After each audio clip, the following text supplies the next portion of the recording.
Wow. And then later on, but when we started training for the 76 Olympics, I was 16, still going to public school, but we were on the ice, I would say 6 hours on ice, and then 2 or 3 hours off ice training, which consisted of ballet, jazz, tap, running on the beach in Santa Monica in the sand with weights on our ankles, or up and down San Vicente, for endurance. Yes. Weightlifting, everything. It entails everything.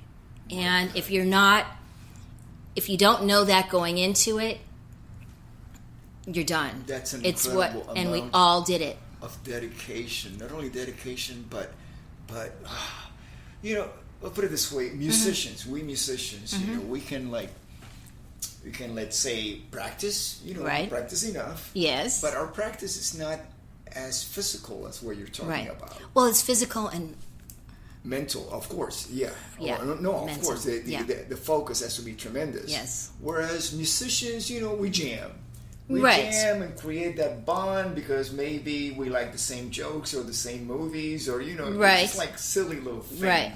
That create that mostly traditionally male bonding, right? Which is different right. from a couple like you're talking about. Yeah. Yeah. And so, we probably have this, the same taste in food or hanging at a Starbucks, little things like that. Yeah. So it's not strenuous. Got it. Yeah. And for us, we play. Right. Well, here's my question to you. So so say you're performing. Yes. You have a show. Yeah. And someone's off. Either you're off or the singer's off or da-da-da. Do you take that not so great performance, have the meeting after, and say, let's improve on this, or you were off key on that, and then get it right the next day, or is it just? Yes. I always think about that with yes. musicians. First thing, try and correct it. As you are a champion. Mm-hmm. You're a champion. Yes. Randy. Yes. Champions. The level of focus and commitment that you just mentioned to me. Right. To me, it's the only way to become a champion. Absolutely. Against other champions that might have the same commitment and the same focus, but something separated you from them. Right. Or I'm saying, okay, when you're competing, you became the champion. Maybe second place was not that far from right. first place. Right. Maybe by a few points. Right. And what raises you to that champion level? Tell me about it. You know what it is? And this started when I was little. I was not the most talented skater. I didn't have the best jumps. I didn't have the best spins of some of the other girls. But at a young age, I had the drive. I was driven, like crazy driven. And it wasn't that kind of drive to win, like a Tanya Harding. She was like with Tanya Harding, it was just, I got to win. I'll do anything to win. My drive was, I just want to be the best that I could be. It wasn't, I got to go out and beat that girl. We got to go out and beat that pair team. It was the drive to be the best and the drive to be consistent each year and improve each year, just up the ante a year at a time. And I think that's what set us apart. It wasn't that we were the most talented skaters out there, but we were driven and committed. And we just happened to win. And we just happened, to train well and compete well. So we won. But we didn't set out to win. It was a different mentality than a lot of athletes. Randy and I just kind of figured this out. It's like it wasn't about a gold medal. Okay, you just said something very interesting. I did? You just figured Yay! this out. Because as you're doing it, you're not even thinking about it. You're right. living in the moment of that emotion. Yes. That you just mentioned to yes. me, that you just went through. Mm-hmm. Being the best you can be, yes. not being the best to beat somebody. Right. I don't even know what that feels like. I don't have that chip, whatever you want to call that.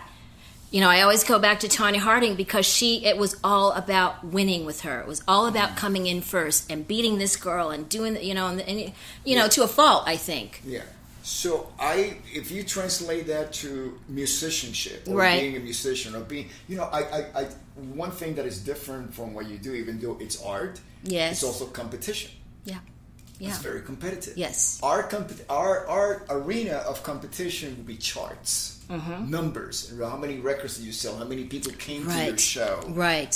If you were an opening band and certain but you sold so much merchandise and that maybe outsells the headliner. Promoters know that, right? Because promoters get a cut from that and say, "Hey, wait a minute, next time we're going to bring these guys as the headliner." Right, right. Like that. Yeah. That's competitive in another. Yeah, I get it. I get it. But then again, we have business people that, in a traditional sense, take care of that. Right. At least that's the way it was set up. Yes. Years ago. Yes. Nowadays old school is because you're pretty much hands-on. You know, that's the new the new way of doing, a whole new world. The music industry.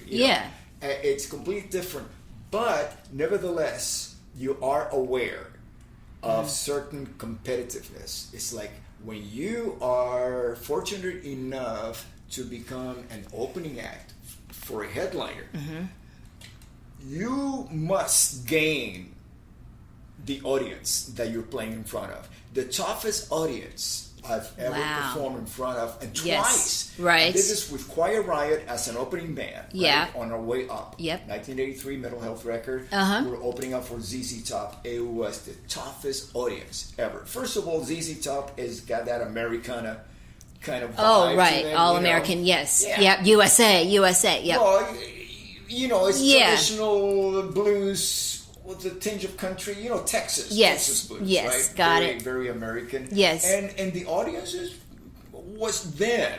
We're talking about the transition of ZZ Top going from the 70s to the 80s, MTV. The videos. ZZ Top with the videos with the girls. I mean, sharp dress, Yeah, that's what made him a crossover Absolutely. band. Not just a Texas blues band. Yes. Completely crossover, Yeah. Meanwhile, we were the band from the Sunset Strip, wearing leotards and makeup on. And the hair. And the hairspray, playing in front of this really tough audience. Oh, my goodness. Not just the guys.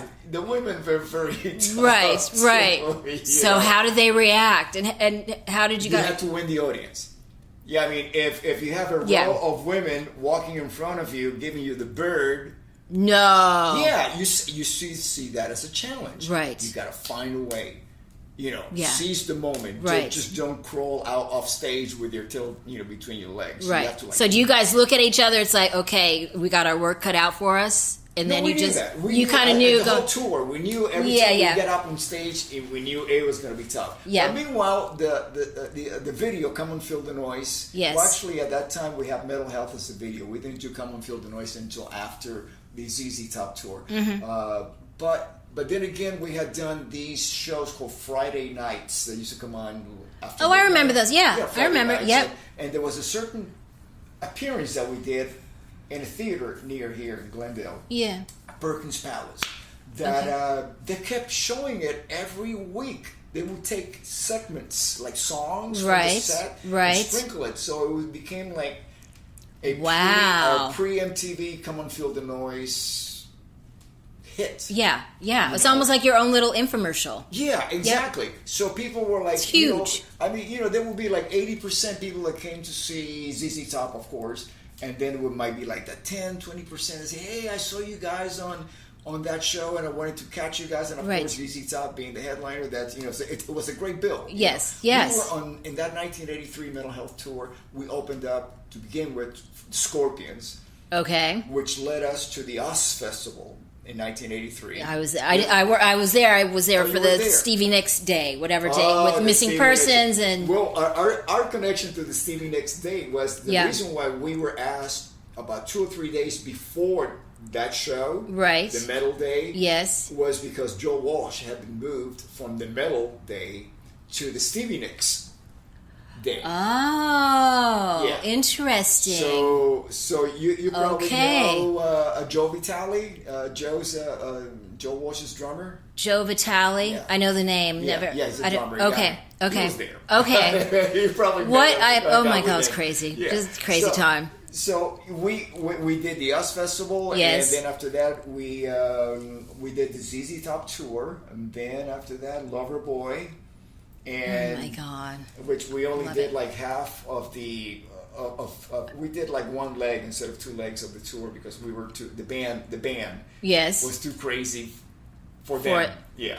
For the Canadian boys, Loverboy? Well, we were not That's just so funny. an ideal match, I guess. Right. And so after that, we did Iron That's Maiden. being not an ideal match. Well, I love that. Well, you know, some things come into play. Mm-hmm. Then after that, we did Iron Maiden. And then by November, we were with Black Sabbath. And that's when the record went to number one. Number my one. goodness. The Right. first metal debut album to go to number one on the Billboard charts. So that is... Oh, you guys made history. Yeah, we made history. Oh, that's our arena of competition. But then again, when you make a record, like Mental Health, I was still playing with Ozzy at the time, and I got a phone call from Kevin saying, "Hey, we're gonna include on the album a song dedicated to Randy," which actually I used to play that song with Kevin before I joined Ozzy. Kevin had a band called Dubrow. He wrote that song when Randy left to join Ozzy. Right. It's called Thunderbird. And I came in. Oh my God. I didn't even have my A equipment, like my guitars, because they were all on the road with Ozzy. Right. So I just brought my practice bass in and I plugged in and I knew the song. Actually, I was like the first bass player to actually play that song. I love this. With Dubrow. And so I recorded it, and then there was like 3 hours left on the session, and the producer and the guys say, "Hey, do you remember any of the other songs?" Right. Because a lot of the music that wound up on Mental Health was songs that Dubrow, which is Kevin's band, used to play, and I used to play with Kevin and that band before I joined Ozzy. So wait, was Randy Rhoads with Quiet? Yes. I am learning so much rock and roll history right now. This is priceless. Okay, well, so you guys are just so intertwined. Yeah. So am I about figure skating? Right. This is just an amazing. It's great. Time. We could be here 5 hours. You know this. Yeah, we probably will. Yeah. Edit. So I love this. So by the time that I left that session, I had recorded half the record, but I was not official. I was still officially a member of Ozzy Osbourne. Right. But there was a certain emotional factor for me being in that room with not only Kevin, but also Frankie Banali, the drummer, who I grew up playing as a rhythm section with Frankie back in Florida. No way. Yeah. So, and then the only person that I wasn't really that close with was Carlos Cavasso, the guitar player. Right. And then, of course, later on we became very close. Yeah. But there was a certain.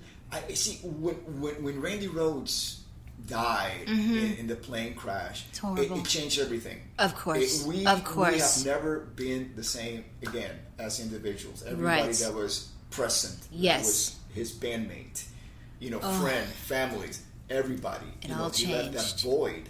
Right. And it was that void that I had to go on stage with every single night. So I can't even.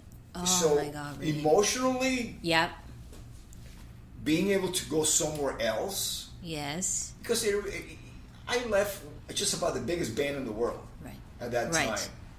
Still Ozzy is my God, another stratosphere. But so I left that, and they were great. They took such great care of me, Ozzy, Sharon, everybody. Right.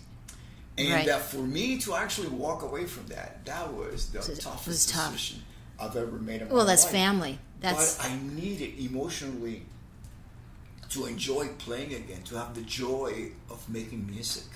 Which you had lost? I had completely lost it. I had completely lost that. The love for it. For me to go on stage without Randy on that tour after Randy passed away, it was a matter of survival. You're going to survive the show. Emotional survival. Right. Just get through it. Get through it. Just get through it. I get it. Get through I get that, and Rudy. Because I would say every show was a wake for Randy. Fans came in with banners. My God. you know. Yeah. And if hearing his playing during the intro, because the intro to the Diary of a Madman tour was actually Randy playing guitar.